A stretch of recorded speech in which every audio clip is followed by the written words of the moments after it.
वासिनी, आप माँ गंधर्वपुरी वासिनी के दिव्य दर्शन कर रहे हैं।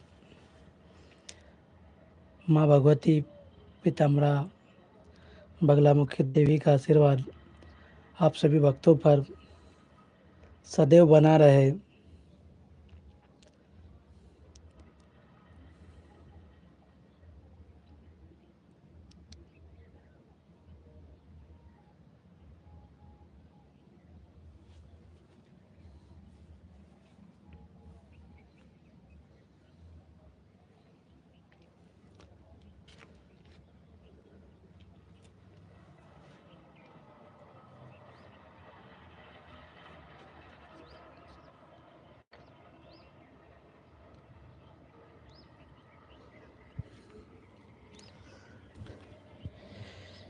जय माँ बगलामुखी।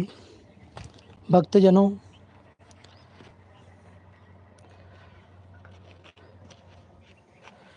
बड़ा ही दिव्य प्रसंग है कि हमें साधना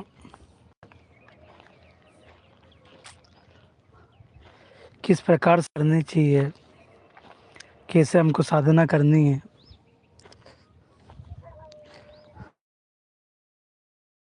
आजकल यूट्यूब पर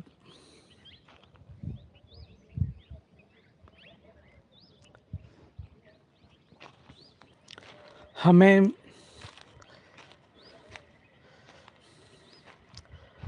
बहुत सारी जानकारियाँ प्राप्त हो रही है माता बगलामुखी के विषय में, और उन्हीं जानकारियों को प्राप्त करके बहुत सारे भक्तों के मन में माता बगलामुखी की साधना आराधना करने का कौतूहल पैदा हो रहा है, और वह माता बगलामुखी की साधना आराधना करने का मन बना लेते हैं। लेकिन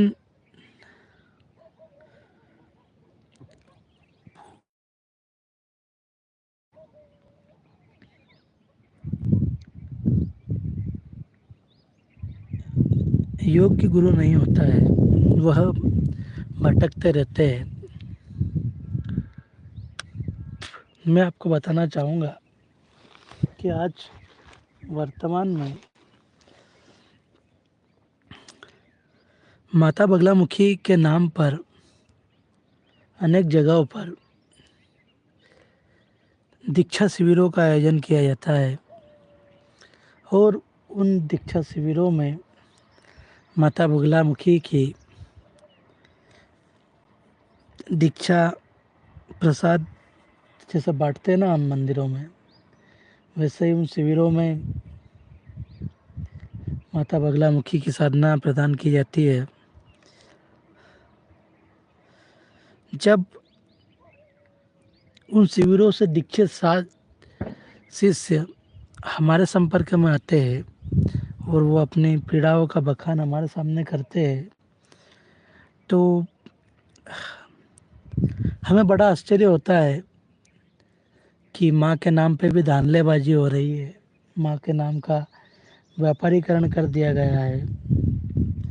अरे भाई, कोई व्यक्ति अपनी समस्याओं को लेकर आया है तो उसे आप माँ भगवती की साधना आराधना किस प्रकार से करनी है उसका मार्ग बताए, ना कि उससे धन किस प्रकार से कमाना है उसके बारे में सोचे।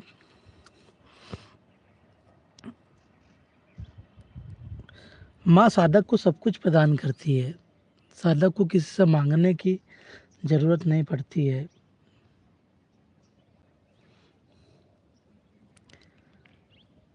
लेकिन अक्सर यह देखा गया है कि आज माँ के नाम का व्यापारीकरण हो गया है। माँ के नाम पर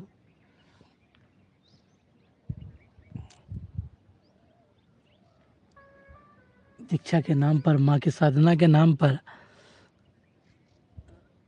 लूटपाट हो रही है, ये पीड़ादायक है। इसके कारण जो लोग माँ की साधना आराधना करना चाहते हैं, माँ की भक्ति करना चाहते हैं, वह भ्रमित हो जाते हैं। अभी 2 दिन पहले की ही बात है, एक सज्जन का मेरे पास में माता बगलामुखी से संबंधित फ़ोन आया और उन्होंने अपनी जिज्ञासा उत्पन्न की कि मुझे माँ की साधना आराधना करनी है, आप मुझे कृपया मार्ग बताएं। मैंने उनको पूछा कि मैं कोई पहला व्यक्ति तो हूँ नहीं जिससे आप माता बगलामुखी की साधना आराधना के विषय में जान रहे हैं। आप एक जिज्ञासु व्यक्ति है और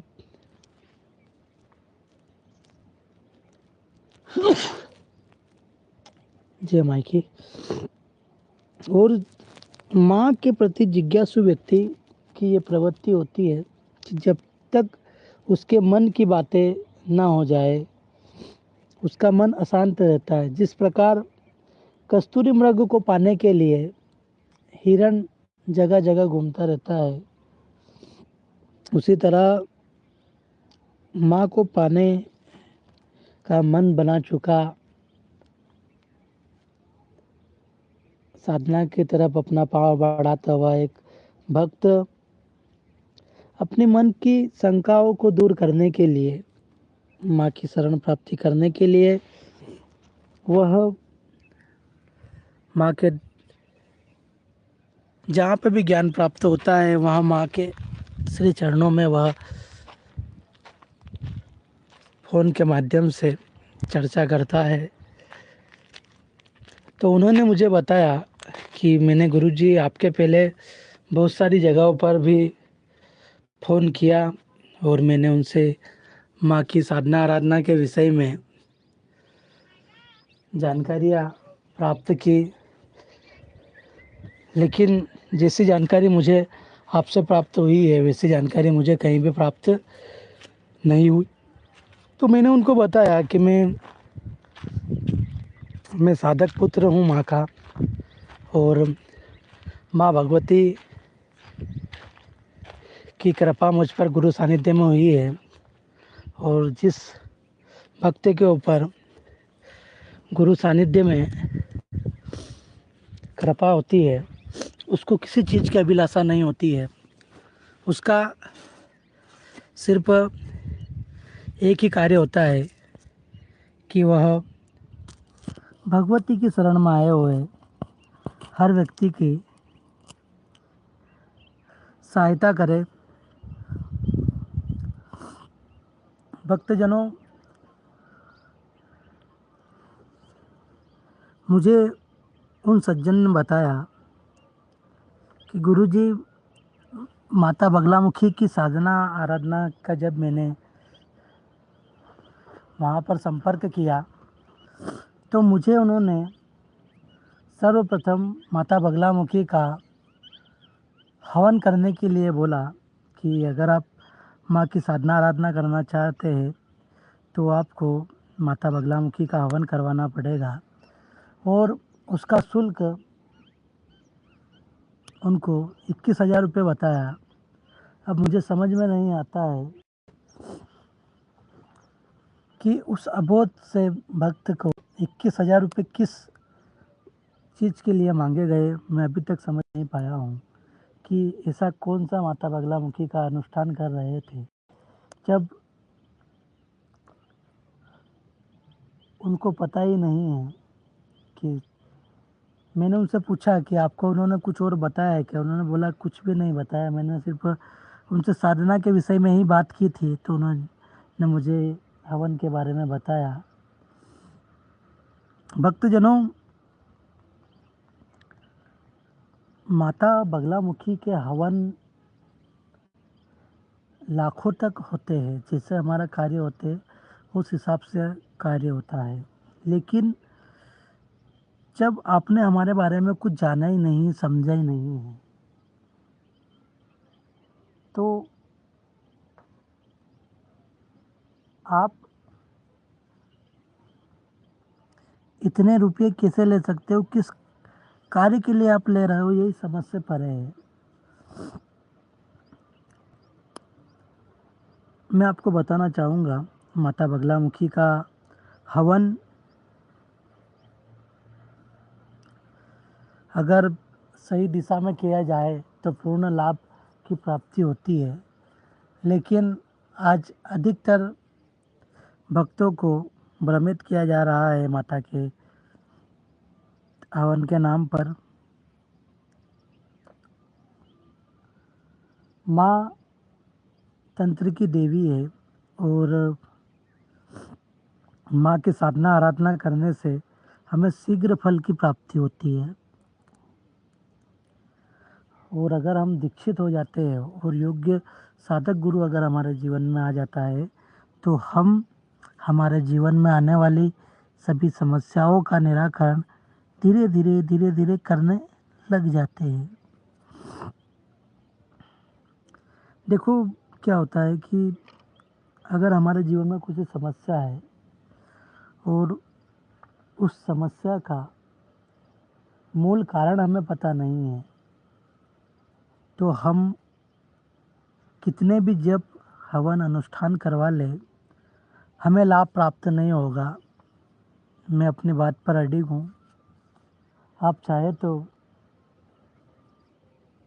इस बात पर मैं आपको लिख कर देने को तैयार हूँ कि अगर आपको कुछ समस्या है और उस समस्या का आपको सटीक पता नहीं है कि वह समस्या आपके जीवन में जो उत्पन्न हुई है, किन कारणों से उत्पन्न हुई है, जब तक आपको उसका कारण पता नहीं चलेगा, आप कितना भी जप हवन और अनुष्ठान करवा ले, आपको लाभ प्राप्त नहीं होगा। यह एक कड़वा सत्य है। इसीलिए आप सबसे पहले आपके बारे में जानें, समझें। मैंने भी मेरे जीवन काल में सबसे पहले अपने बारे में जाना, उसके बाद ही मैंने माँ की साधना आराधना प्रारंभ की। हर साधक को जो माँ की साधना करना चाहता है, उसको सर्वप्रथम अपने बारे में जानना चाहिए, समझना चाहिए। उसके बाद में ही माँ की साधना आराधना करना चाहिए। क्योंकि माँ की साधना आराधना करने का मतलब यह होता है कि हम किसी वस्तु को, किसी दोष को, किसी ग्रह को स्तंभित कर सके। स्तंभित हम जब भी कर पाएंगे जब हमें पता होगा कि हमको किसको स्तंभित करना है। क्योंकि माँ स्तंभन की देवी है, माँ तंत्र की देवी है। और माँ के शरण में आए हुए निस्वार्थ और निष्काम भाव से आए हुए साधक की माँ करुण पुकार शीघ्र ही सुनती है। तो मैं आपको बता रहा था कि मेरे पास 2 दिन पहले एक माँ के साधना से संबंधित एक कॉल आया और उन्होंने मुझे बताया कि गुरुजी, मैंने एक जगह साधना के विषय में चर्चा की, तो उन्होंने मुझे हवन के लिए 21,000 रुपये बताया। उसके बाद में माँ की साधना उसके बाद का विषय है। तो मुझे बड़ा आश्चर्य हुआ, मुझे दुख भी हुआ कि माँ की साधना आराधना करने के लिए हमें पहले हवन करवाना पड़ेगा, और वो भी 21,000 का। अरे भाई, माँ से तार जोड़ने का माध्यम मात्र है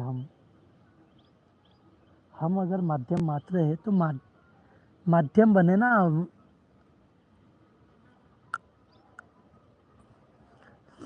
कुछ कुछ चीज़ें लगती है पूजन में, हम उस चीज़ को मानते हैं। अलग अलग चीज़ों के लिए अलग अलग विधान बनाए गए हैं और हमें उनका अनुसरण भी करना पड़ता है। यह भी एक कड़वा सत्य है। लेकिन माता बगलामुखी साधना के नाम पर भी व्यापारीकरण यह समझ से परे है।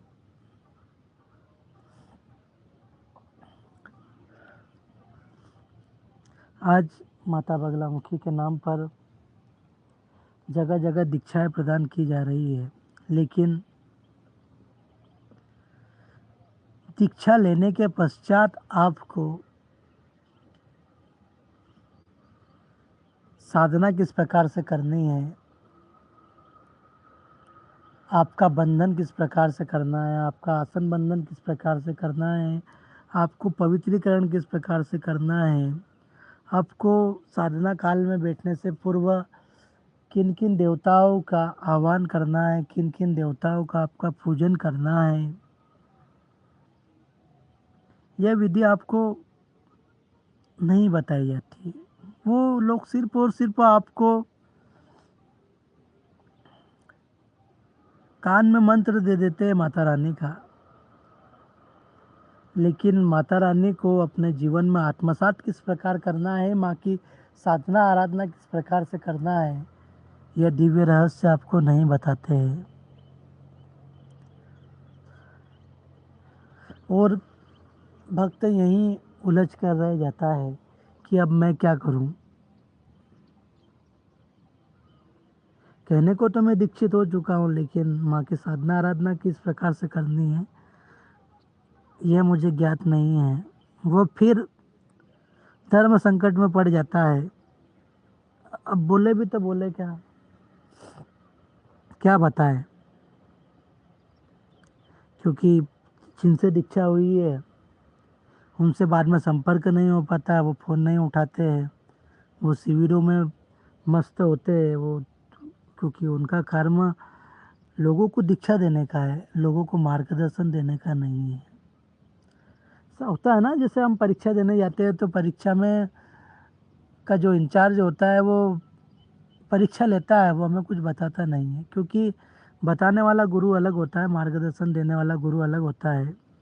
तो ये जितने भी शिविरों के माध्यम से दीक्षा देते हैं, ये परीक्षा आयोजित करने वाले लोग हैं। ये आपको मार्गदर्शन नहीं दे सकते कि माता की साधना आराधना आपको किस प्रकार से करनी है। माता की साधना आराधना का बड़ा ही दिव्य और गूढ़ रहस्य है, जिसको आपको साधक सिद्ध साधक गुरु के माध्यम से ही वो रहस्य प्राप्त होता है। क्योंकि माँ की साधना आराधना करने के लिए भी हमें हमारा बंधन करना होता है, पवित्रीकरण करना होता है।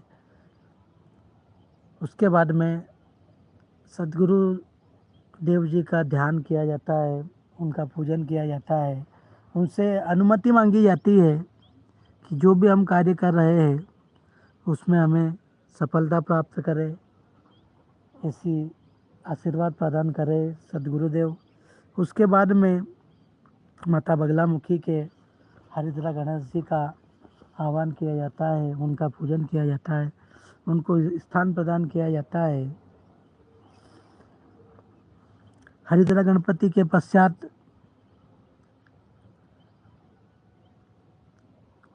नवग्रह देवताओं का आह्वान किया जाता है, उनका पूजन विधिवत किया जाता है, उनको स्थान दिया जाता है। वो ग्रह देवताओं के बाद में दसों दिशाओं का पूजन किया जाता है, दसों दिक्पालों का किया जाता है, वास्तु देवता का पूजन किया जाता है। उसके पश्चात शक्ति के पुंज देवों के देव महादेव का पूजन किया जाता है, उनका आह्वान किया जाता है। एवं माता बगलामुखी को इस संसार में अपने साधना के माध्यम से प्रसन्न करने वाले और माँ का अवतरण कराने वाले श्री हरि विष्णु का आह्वान साधना काल में माता लक्ष्मी के साथ में किया जाता है, और माता लक्ष्मी के साथ ही उनका पूजन किया जाता है। श्री हरि विष्णु के पूजन के पश्चात हमें पुनः हमारे पितरों का आह्वान किया करना पड़ता है, पितरों का पूजन करना पड़ता है, हमारी कुल देवी का पूजन करना पड़ता है, कुल देवी का आह्वान करना पड़ता है। इन सभी देवी देवताओं से जब हम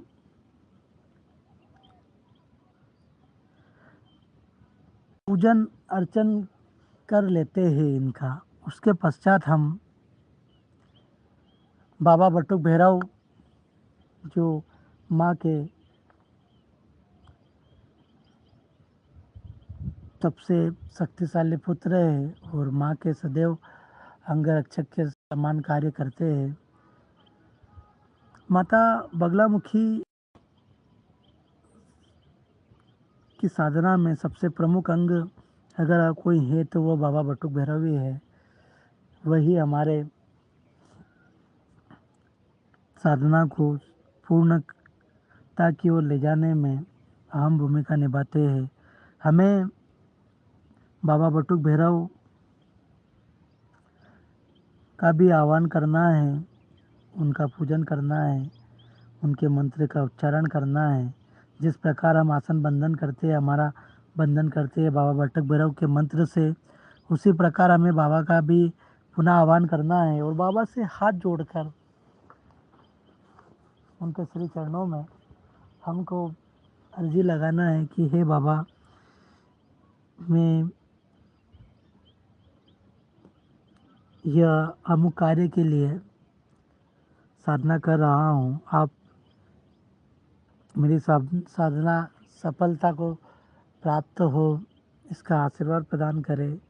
बाबा बटुक भैरव से आशीर्वाद लेने के बाद में आपको माँ का ध्यान करना होता है। माँ का ध्यान करना पड़ता है। माँ से ज्योति स्वरूप में माँ के दर्शन करते हुए, ठाटक करते हुए हमें उस दिव्य स्वरूप का चिंतन करना है कि माँ सौराष्ट्र में हरिद्वार सरोवर में रत्नों के जड़े हुए सिंहासन पर विराजमान है और बिंदु स्वरूप में, हिलिम के बिंदु स्वरूप में माँ अपनी वैभवशाली सत्ता के साथ में उस रत्न जड़ित सिंहासन पर विराजमान है। और माँ का इतना कांतिमय स्वर्णमय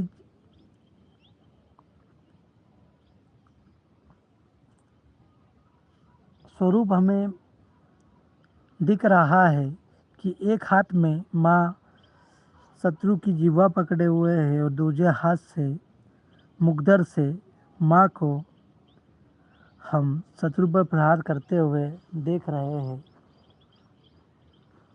और माँ एक राक्षस के ऊपर भी बैठी हुई है। यह दिव्य दृश्य जब हम माँ का ज्योति स्वरूप में देखते हैं तो माँ के इस स्वरूप को देखने मात्र से ही मन बड़ा प्रफुल्लित हो जाता है, आनंदित हो जाता है। और माँ का ध्यान, चिंतन, मनन करते हुए पुनः माँ को प्रसन्न करने के लिए माँ से हम हाथ जोड़कर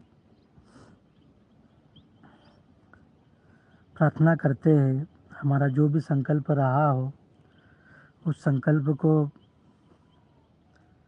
मन मन में दोहराते हुए माँ के श्री चरणों में उस संकल्प को अर्पित करें और पुनः हाथ जोड़ते हुए उनको प्रणाम की मुद्रा में ही मन माँ से आदेश प्राप्त करें और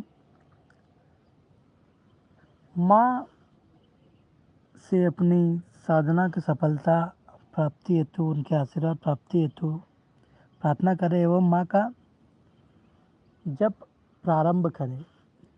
जब हम माँ का जप प्रारंभ करते हैं तो हमें बहुत सी परेशानियों का सामना करना पड़ता है। देखिए, ऐसी कोई सी साधना आज तक नहीं हुई है जिसमें साधक को परेशानियों का सामना न करना पड़े। साधक को साधना काल में परेशानियों का सामना करना पड़ता है। या यूँ कहे कि जैसे ही हम देखो नॉर्मल जब हम माँ का जाप करते हैं, 1 माला 2 माला का जिसका कोई हमारा रूटीन रहता है, तो उसमें हमें इतनी दिक्कतें नहीं होती है। लेकिन संकल्पबद्ध होकर जब हम साधना आराधना करते हैं, तो माँ की साधना आराधना करते समय हमारे उनकी योगिनियाँ भी हमारी परीक्षा लेने लग जाती है। और जहाँ पर हम साधना कर रहे हैं वहाँ पे विद्यमान नकारात्मक ऊर्जाएं भी हमें परेशान करती है। इसीलिए साधना काल में जैसी भी परिस्थिति बने, अपने गुरु को अवगत जरूर कराएं। अगर कुछ समस्या आ रही है तो आप उस समस्या से अपने गुरु को अवगत कराएं। साधना को खंडित ना होने दें, साधना को रोके नहीं, साधना को निरंतर चलने दें, क्योंकि यह आपकी अग्नि परीक्षा है और आपको इस अग्नि परीक्षा से पार होना है। आपको इस अग्नि परीक्षा से पार होना है। आपको इस चीज़ को समझना होगा। देखिए क्या होता है कि माता बगलामुखी की साधना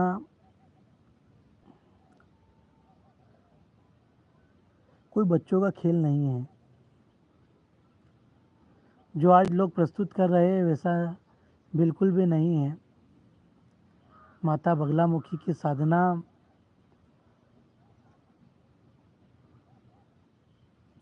अपने जीवन के प्रारब्धों को सुधारने की दिशा में एक कदम होता है, क्योंकि प्राय हम आज देख रहे हैं कि लोग अनेक बीमारियों से ग्रसित हैं और वह इतने परेशान हैं कि वो स्वयं अपना ख्याल नहीं रख पाते हैं। उनको दूसरों की ज़रूरत पड़ती है। माता इसे भक्तों के जीवन में भी प्रकाश लाए, मैं माँ से प्रार्थना करता हूँ। लेकिन हमने देखा है कि हमारे जीवन काल में जब हम गंभीर बीमारियों से भी अगर ग्रसित है तो वह हमारे पूर्व जन्म के कर्मों का फल होता है, जो हमें इस जन्म में भोगना पड़ता है। लेकिन माता बगलामुखी की साधना आराधना जब हम गुरु सानिध्य में करते हैं तो हमारे पूर्व जन्म में हमने चाहे कितने भी पाप क्यों ना किए हो, उन पापों की सज़ा तो हमको मिलेगी। मैं आपको यह तो नहीं बोलूँगा कि सज़ा नहीं मिलती है, लेकिन उन पाप कर्मों की जो सज़ा हमको मिलेगी वो 100% में से आपको 80% 90% कम हो जाएगी। मैं इसका आपको विश्वास दिलाता हूँ। यह चमत्कार है, यह महिमा है माँ के साधना आराधना करने की, क्योंकि माँ बड़ी दयालु है, कृपालु है और शीघ्र ही अपने बेटों पर प्रसन्न हो जाती है। ये मेरा पर्सनली अनुभव है, क्योंकि माँ ने मुझे वो सब कुछ दिया है जो लोगों को प्राप्त नहीं हुआ है। मैंने माँ को विराजमान किया। मैंने एक ऐसी जगह पे माँ को विराजमान किया जहाँ पे मूर्ति स्थापना नहीं हो सकती है। जहाँ पर मूर्ति स्थापना नहीं होती है ऐसे स्थान पर मैंने माँ को अपने गुरु सानिध्य में अपने तप अपने जप के माध्यम से माँ पाया है। और माँ को पाने की इस यात्रा में मुझे बहुत कुछ कष्ट भी हुआ है, मैंने बहुत कुछ अनुभव भी किया है। उन अनुभवों को भी मैं समय समय पर अब ला रहा हूँ, क्योंकि लोगों को पता चलना चाहिए कि जब हम माँ की साधना आराधना करते हैं तो कौन सा अनुभव होता है। मुझे आज तक डराने वाले अनुभव नहीं हुए, जैसे सोशल मीडिया पर लोगों को डराया जाता है बगलामुखी साधना के नाम पर। हाँ, इतने अनुभव ज़रूर हुए हैं कि आपको पता लग जाएगा कि इस धर्म मार्ग पर चलने के लिए आपका अपना कौन है और पराया कौन है। क्योंकि जब तक हमें इन चीज़ों का पता नहीं चलेगा, हम भटकते रहेंगे, इस पशु भाव के जीवन को जीते रहेंगे। हम कभी भी साधक नहीं बन सकते।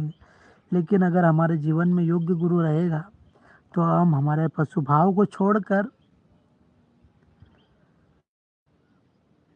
साधक का जीवन जी सकते हैं।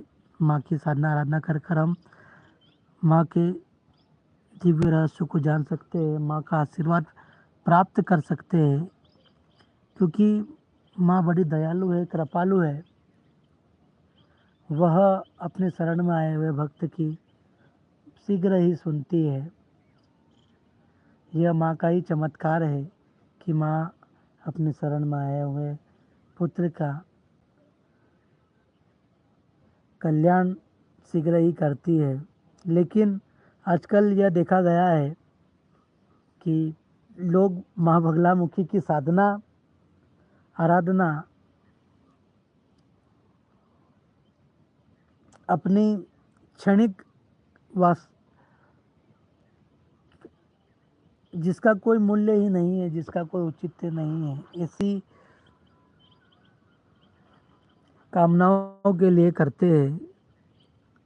यह बहुत गलत है। मुझे बहुत सारे लोगों का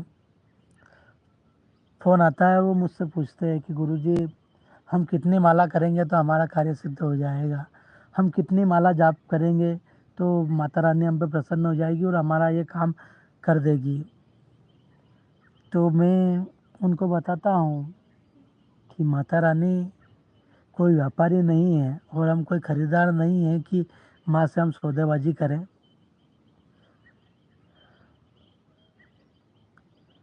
माता बगलामुखी से कभी भी सौदेबाजी नहीं करनी चाहिए। माँ से निस्वार्थ भाव से, निष्काम भाव से साधना जब हम करते हैं माँ की, तो माँ शीघ्र ही फल देती है। लेकिन अगर हमने माँ से सौदेबाजी की तो मैं आपको विश्वास दिला रहा हूँ, माता रानी आपकी नहीं, आपकी सुन तो जरूर लेगी, लेकिन माता रानी आपका कार्य एक बार हो जाने के बाद में दूसरी बार नहीं करेगी। आप भटक लीजिए, चाहे जिसके पास आपको भटकना भटक लीजिए। यही कड़वा सत्य है। क्योंकि हम निस्वार्थ भाव से अगर किसी से जुड़ेंगे तो हमें अच्छे फल की प्राप्ति होगी और हम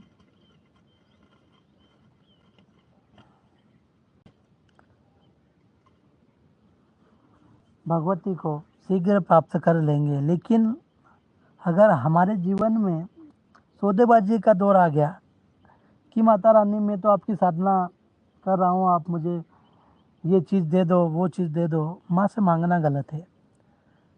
माँ है, वो सब कुछ जानती है हमारे लिए क्या अच्छा है क्या बुरा है, और वह वही चीज़ें प्रदान करती है जो हमारे लिए उचित है। इसीलिए माता बगलामुखी की साधना आराधना आप जब योग्य गुरु के सानिध्य में करते हैं तो आपको मांगने की ज़रूरत नहीं पड़ती है। भगवती आपकी साधना से प्रसन्न होकर स्वयं देती है। आपको मांगने की ज़रूरत नहीं है भगवती से, भगवती स्वयं आपको देगी। बस आप अपने इष्ट के ऊपर, अपने सदगुरुदेव के ऊपर विश्वास रखें। वो आपको जो मार्ग बताते हैं उस मार्ग पर चले।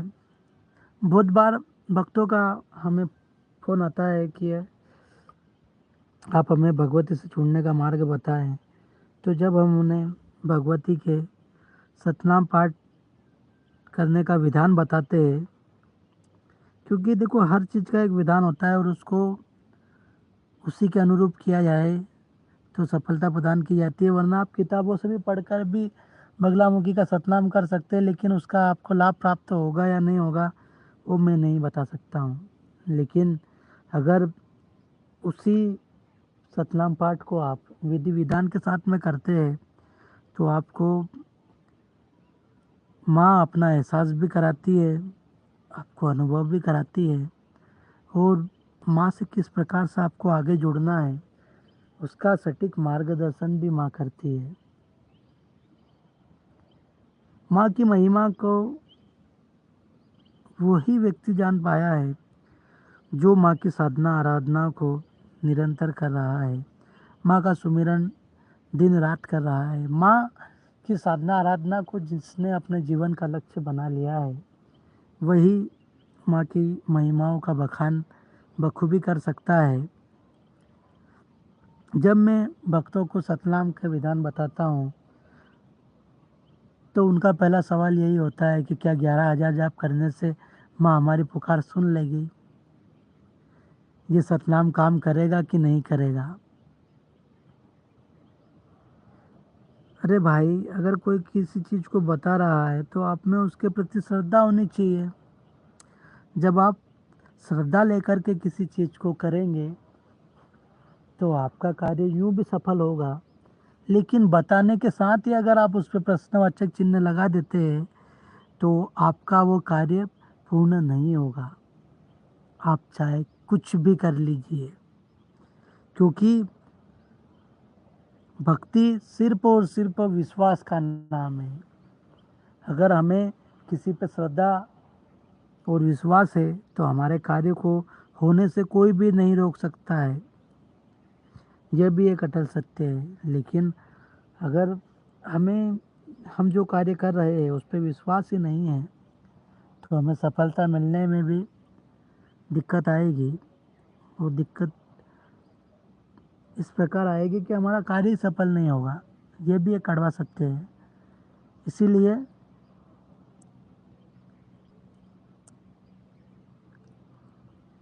आप लोगों को मैं बताना चाहूँगा कि आप जब भी माता की साधना आराधना करें,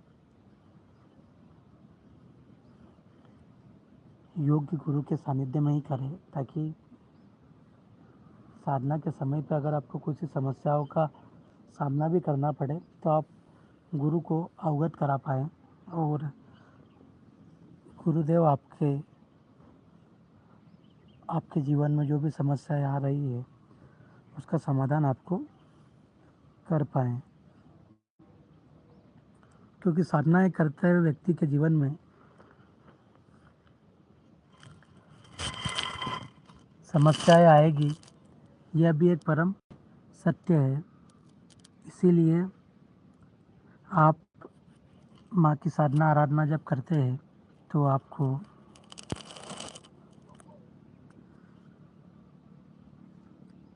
धैर्य बनाकर रखना है।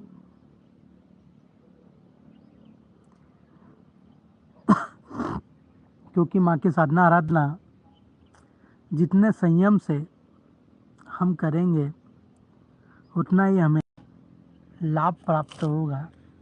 और अगर गुरु सानिध्य में हम माँ की साधना आराधना करेंगे तो हमें शीघ्रता भी प्राप्त होती है। लेकिन मैं आपको पुनः बार बार बता रहा हूँ कि बहुत सारी जगहों पर आपको दीक्षा देने वाले गुरु तो मिल जाएंगे, लेकिन साधना के मार्ग पर आपको चलना कैसे है और अपने मंत्रों को सिद्ध कैसे करना है उसका मार्ग आपको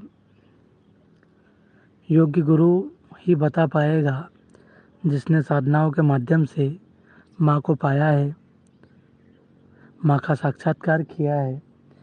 वे ही आपको माँ की साधना आराधना के दिव्य रहस्यों को बता पाएंगे। संध्या काल की बेला है और भगवान सूर्य भी अपने धाम को जाने वाले हैं। बड़ा ही सुंदर दृश्य है। हम आते हुए सूर्य को भी देखते हैं और अपने घर जाते हुए सूर्य को भी हम देखते हैं। माँ के धाम पर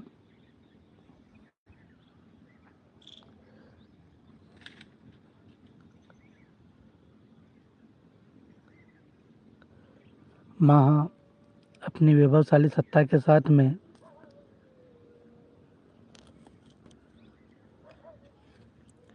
विराजमान है और अपनी शरण में आए हुए हर भक्त की पीड़ाओं का उनकी समस्याओं का समाधान करती है। माँ बड़ी दयालु है, माँ बड़ी कृपालु है। और जो भी भक्त माँ की साधना आराधना से जुड़ना चाहता है, वह माँ के दिव्य दरबार में माँ के श्री चरणों में अपनी अर्जी लगाए कि माँ हमें साधना का मार्ग बताए। और माँ की साधना आराधना के मार्ग पर चलते हुए आप आपके जीवन में आने वाली हर समस्याओं का समाधान प्राप्त कर सकते हैं। जब तक आप आपके जीवन में माता बगलामुखी को आत्मसात नहीं करेंगे, आप भटकते रहेंगे। मैंने जब मेरे जीवन में माता बगलामुखी को आत्मसात किया तो माँ ने मुझे अपना कौन है और पराया कौन है इसका भान कराया मुझे। वो जब मुझे माँ ने इन चीज़ों से अवगत कराया कि देख, तुझे बहुत घमंड था कि ये तेरे अपने हैं, लेकिन जब मुझे उनकी ज़रूरत पड़ी तो वो सिर्फ तमाशबीन बनकर देखते रहे। माँ को स्थापित करने में, माँ को विराजमान करने में मुझे अनेक परेशानियों का सामना करना पड़ा। मेरे अपने ही सिर्फ तमाशबीन होकर देखते रहे। मेरे अपनों ने, मेरे यारों दोस्तों ने समझ लिया था कि ये माँ को विराजमान कर रहा है, मतलब पागल हो गया है। आपको पागलपन की हद तक जाना है, तभी आप माँ को प्राप्त कर सकते हो। मैंने माँ को पाया है, आप भी पा सकते हैं। आप ये ना सोचे कि आपका कौन अपना है कौन पराया है। माँ अपने साधक को कभी अकेला नहीं छोड़ती है। जब आपकी परीक्षाएं चालू हो जाए माँ की साधना आराधना करते हुए, तो आप समझ जाइए कि आपके धर्म रथ पर माँ विराजमान है। फिर आपको किसी की जरूरत नहीं पड़ेगी। आप स्वयं अपने साधना मार्ग पर चलते रहे, माँ आपके साधना के रथ पर, धर्म रथ पर विराजमान है। आप सिर्फ यह सोचकर आपकी साधनाओं को करते रहे। आप जो भी माँ भगवती से चाहेंगे वो आपको माता बगलामुखी देगी। बस आप एक चीज़ का ध्यान रखें, आप माता बगलामुखी से कभी भी सौदेबाजी ना करें। आप माता बगलामुखी से सौदेबाजी ना करें, क्योंकि देवी देवताओं से जो व्यक्ति सौदेबाजी करता है वह कभी सफल नहीं हो पाता है। आपको साधना काल में तपना होगा, क्योंकि सुख सुविधाओं के बीच में रहकर आप किसी भी साधना को प्राप्त नहीं कर सकते हो, आप किसी भी लक्ष्य को प्राप्त नहीं कर सकते हो। मर्यादा पुरुषोत्तम राम को भी अपने महल के सभी सुख सुविधाओं को छोड़कर वन गमन को जाना पड़ा। यह उनकी एक लीला है। आप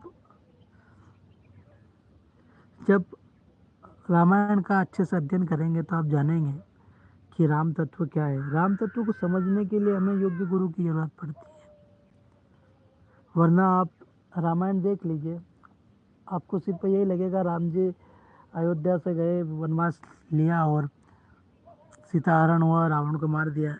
ऐसा नहीं है। मर्यादा पुरुषोत्तम श्री राम ने एक संदेश दिया कि आप मानव जीवन में आए हो तो आपको धर्म, अर्थ और काम, मोक्ष, इन चारों की प्राप्ति किस प्रकार से करनी है। ऐसा नहीं है कि आप राजा महाराजा है तो आपको कर्म नहीं करना पड़ेगा, कर्म करना पड़ेगा। और कर्म कैसे करना पड़ेगा उसका भी मार्ग प्रभु श्री राम ने बताया। वो राम तत्व है। जंगलों में जाना, सभी को संगठित करना, उनको बताना कि कोई सी भी शक्ति बड़ी नहीं होती है। अगर हम सब मिलजुल कर एक दूसरे के लिए खड़े रहेंगे तो कोई सी भी शक्ति हमारे से बड़ी नहीं है। हम हर हर विपदा से लड़ सकते हैं। प्रभु श्री राम चाहते तो माता सीता को यूं भी ला सकते थे, लेकिन उन्होंने उसका भी एक संदेश दिया कि इस पृथ्वी पर जो भी नारी शक्ति के बारे में गलत देखेगा, गलत सोचेगा, गलत करने की सोचेगा, उसका विनाश निश्चित है। यह संदेश भगवान श्री राम ने दिया। इसके बाद में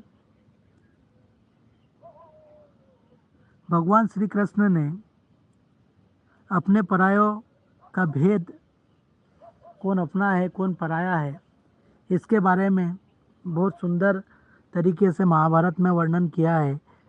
और उन्होंने भी अर्जुन के माध्यम से धर्म के मार्ग पर चलते हुए कौन अपना है कौन पराया है।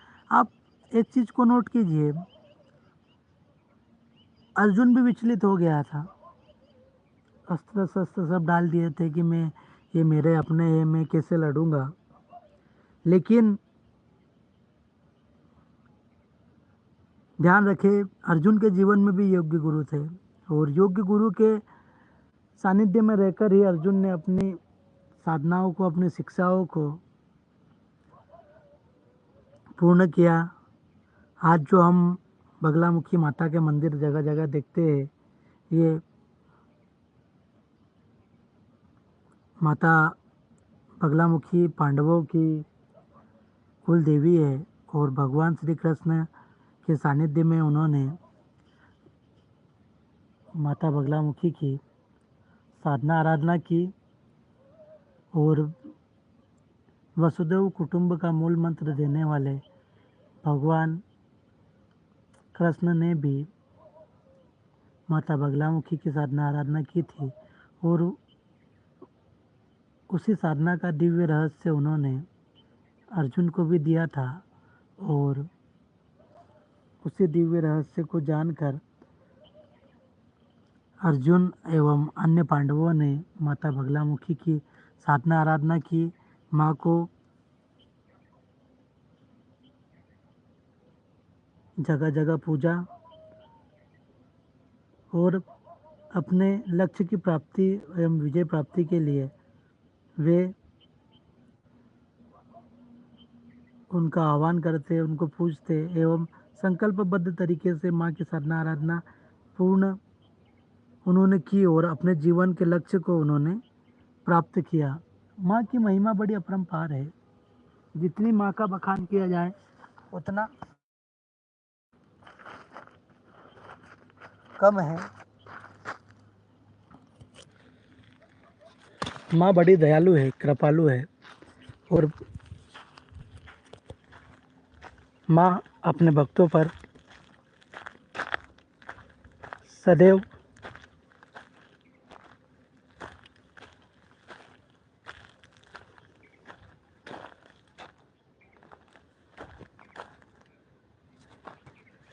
शाम का समय हो चुका है और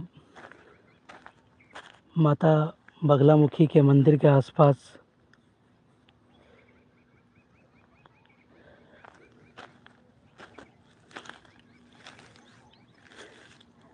रहने वाले हिरण आने चालू हो गए हैं।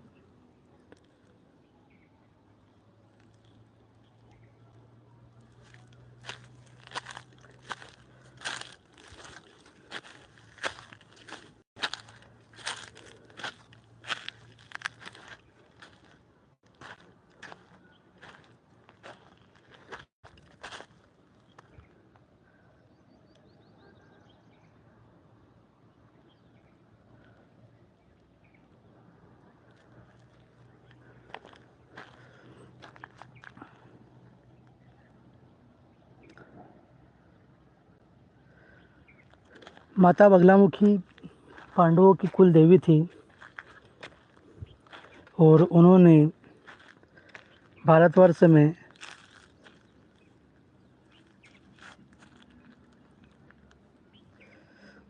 जय माँ बगलामुखी। माता बगलामुखी का अष्टोत्तर सतनाम का पाठ अगर आप करना चाहते हैं तो आप हमारे नंबर पर आपकी जानकारी भेजिए, आपको उसका विधि विधान बता दिया जाएगा। जब आप रखते हुए पाठ को करेंगे तो 100% आपको सफलताएं प्राप्त होगी और आपको माँ का सानिध्य भी प्राप्त होगा। माता बगलामुखी का सतनाम का 1000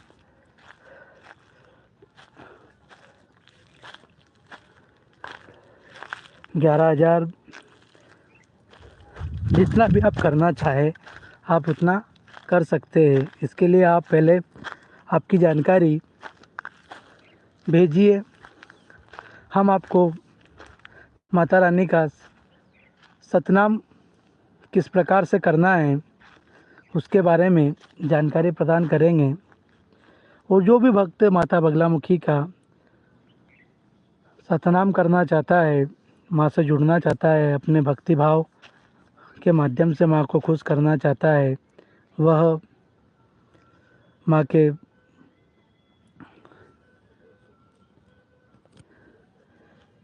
मंदिर के जो नंबर दिए गए हैं उस पर आप आपकी जानकारी भेजिए, आपको सतनाम का विधान बता दिया जाएगा और आप जब श्रद्धा भक्ति के साथ में उसको करेंगे तो आपको सफलता भी प्राप्त होगी। माँ बड़ी दयालु है, माँ बड़ी कृपालु है और माँ की महिमा का जितना बखान किया जाए उतना कम है। माँ अपनी वैभवशाली सत्ता के साथ में सद्गुरु सानिध्य में विराजमान है।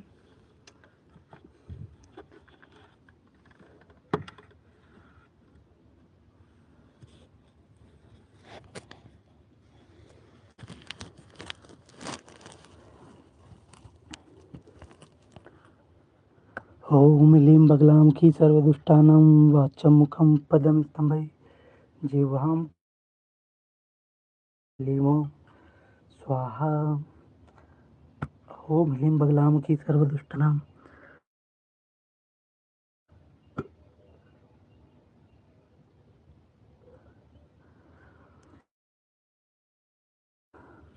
किया कराया अष्टोत्तर सतनाम से नहीं कटता है। माँ भगवती की कृपा प्राप्ति के लिए किया जाता है। माँ का आशीर्वाद प्राप्त किया कराया का नाश बगलामुखी का हवन करवाना होगा और हवन के पूर्व आपको प्रारंभ भी करनी होगी, क्योंकि किया कराया अगर है तो उसको आप अष्टोत्तर सतनाम के माध्यम से खत्म नहीं कर सकते हैं। अष्टोत्तर सतनाम माँ से अपने भक्ति के तार जोड़ने का एक माध्यम है। माँ के हर मंत्र, हर पाठ, हर 40 कवच का अपना एक अलग विधान है। इसीलिए माँ का अष्टोत्तर सतनाम माँ की भक्ति का मार्ग बताता है, लेकिन किया कराया कटता नहीं है। आप उस चीज़ को भी समझिए। और आपको किसने बताया वो तो मुझे नहीं मालूम, लेकिन सतनाम से किया कराया नहीं कटता है, माँ से जुड़ने का एक माध्यम मात्र है। आप आपकी जानकारी तो भेजिए, मैं आपको बताऊंगा ना कि क्या क्या है। मुझे पहले पता तो चले कि मैं किससे बात कर रहा हूँ।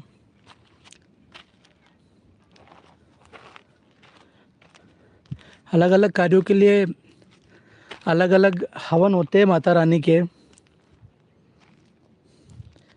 लेकिन आप स्वयं माँ का हवन करना चाहें तो आप स्वयं भी कर सकते हैं। हम आपको उतना सक्षम बना सकते हैं, कोई चिंता का विषय नहीं है ये। आप स्वयं भी माँ का हवन कर सकते हैं।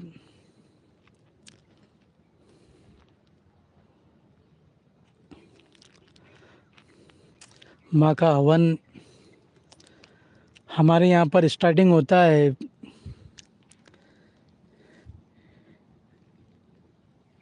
2100 रुपये से, और फिर अलग अलग जाप संख्या के अनुसार अलग अलग होता है। अगर आप माँ से संबंधित, माँ की साधना से संबंधित अच्छे से जानकारी प्राप्त करना चाहते हैं तो आप आपकी जानकारी हमारे नंबर पर भेजिए, आपको उचित मार्गदर्शन दिया जाएगा। क्योंकि सारी चीज़ें फेसबुक के माध्यम से समझाना संभव नहीं है।